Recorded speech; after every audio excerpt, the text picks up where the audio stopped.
On May 28, Salem was grieving. John Black, beloved hero and cornerstone of the community, was slipping away, and the town gathered to say goodbye. But while Salem mourned, chaos quietly erupted. In a stunning twist, Ariana Horton, fresh off the bus from Arizona, ended her day in bed with Doug Williams III. They'd only met hours earlier. What is she running from? What is she hiding? And why now? This isn't just a return. It's the beginning of something Salem never saw coming. She arrived with no warning.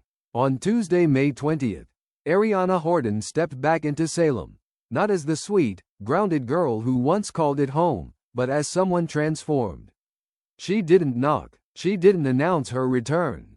She simply appeared, suitcase in hand, with eyes that told a story she wasn't ready to share. To Gabby, it was jarring. Her daughter hadn't called in weeks. No texts, no updates, not even a vague message saying she was okay. And now here she was, cool, detached, acting like everything was fine. But everything was not fine. There was a stiffness in the way Ari spoke, a calculated distance in how she hugged her mother. Marlena Evans picked up on it immediately. As someone who has counseled countless broken souls, she recognized the signs of a girl emotionally guarded, perhaps even traumatized. Something drove Ari away from Arizona, and it wasn't homesickness. Meanwhile, Will Horton, Ari's father, is expected to arrive back in Salem sometime this week. But right now, he's consumed by something far more painful: watching his stepfather, John Black, fade before his eyes. His grief has become a barrier, and even if he knows why Ari returned, he may not be emotionally ready to confront it. The town may be mourning John, but behind the scenes, another quiet tragedy is unfolding. Ari is slipping. And if no one reaches her in time, this homecoming may end up reopening wounds no one saw coming. Let's be clear. Ari didn't come back to reconnect. She came back to disappear. And the town is already buzzing with theories. Some say she was caught in a whirlwind romance in Arizona that ended badly. Others whisper that she witnessed something illegal, maybe even something she was involved in. There are darker suggestions too. An unwanted pregnancy, a painful abortion, a hidden affair with someone dangerous. The truth? No one knows for certain. But what's painfully obvious is that this Ari is not the same girl who left. She's guarded in every gesture. Her posture is tense, like she's constantly bracing for impact. Her smile, once bright and unfiltered, now feels like a mask, a polite performance for people who don't know the real story. And then came Doug Williams III. The timing was almost surreal. She'd only been back for a matter of hours before she found herself entangled with him, emotionally, physically, recklessly. To outsiders, it looked like a wild hookup. But dig deeper, and it's more than that. Doug wasn't just a spontaneous decision, he was a coping mechanism. For Ari, that night wasn't about attraction, it was about escape. From guilt, from fear, from whatever, or whoever, she left behind in Arizona. She needed to feel something, anything, and in the absence of clarity, Doug became her chaos. This isn't a story about teenage rebellion. It's about a young woman running from something she won't name, and running straight into more trouble than she realizes. While Ari's return throws one corner of Salem into emotional disarray, another storm brews across town, one that's been building behind closed doors for far too long. Belle Black has had enough. She doesn't wait. She doesn't send a warning. She walks straight into a confrontation with Alex Kyriakis, a man whose charm has too often shielded him from accountability. But today, Belle isn't playing the game. She's here for answers, and she's not leaving without them. Her voice is calm, but her words are laced with steel. This isn't about courtroom ethics or moral philosophy. This is personal.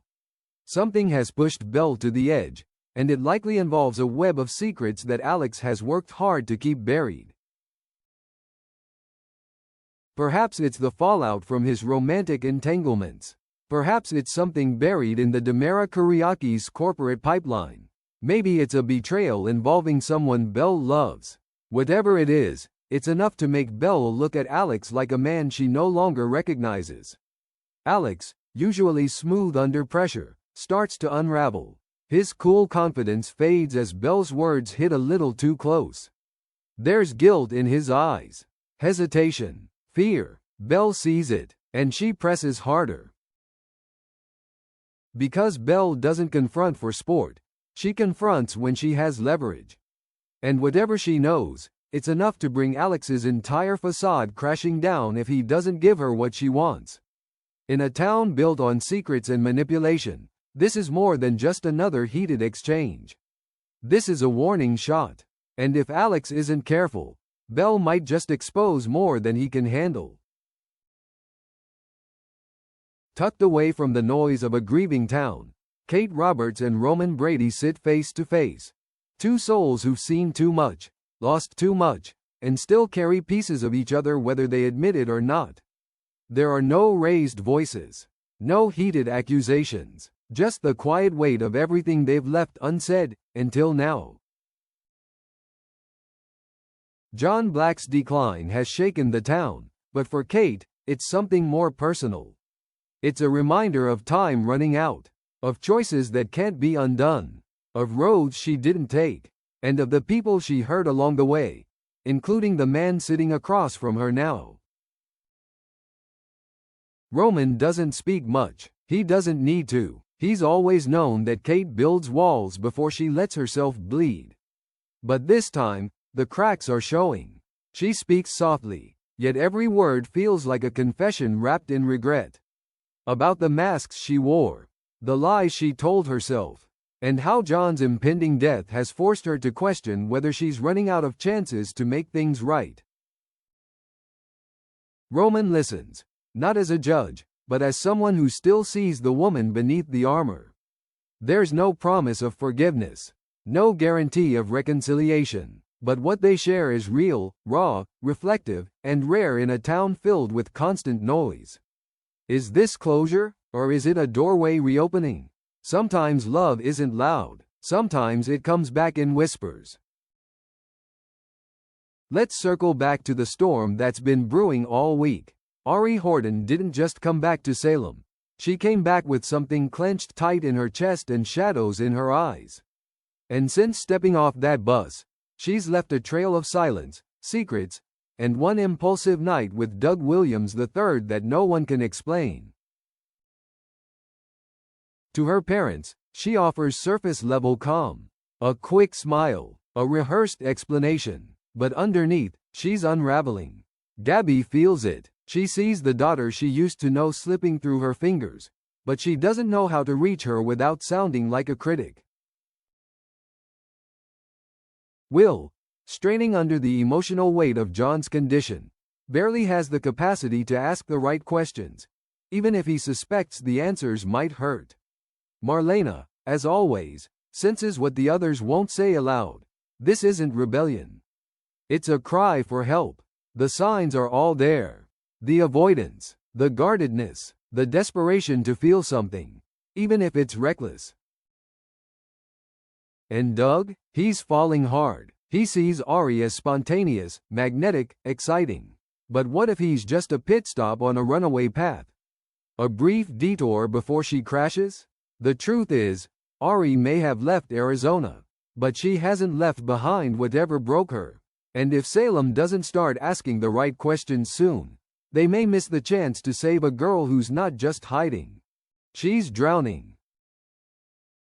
So the question remains, what happens when the running ends? When the town stops looking away? When Ari is forced to face what she ran from? When Belle chooses whether to expose Alex? When Kate and Roman decide whether to rebuild or walk away?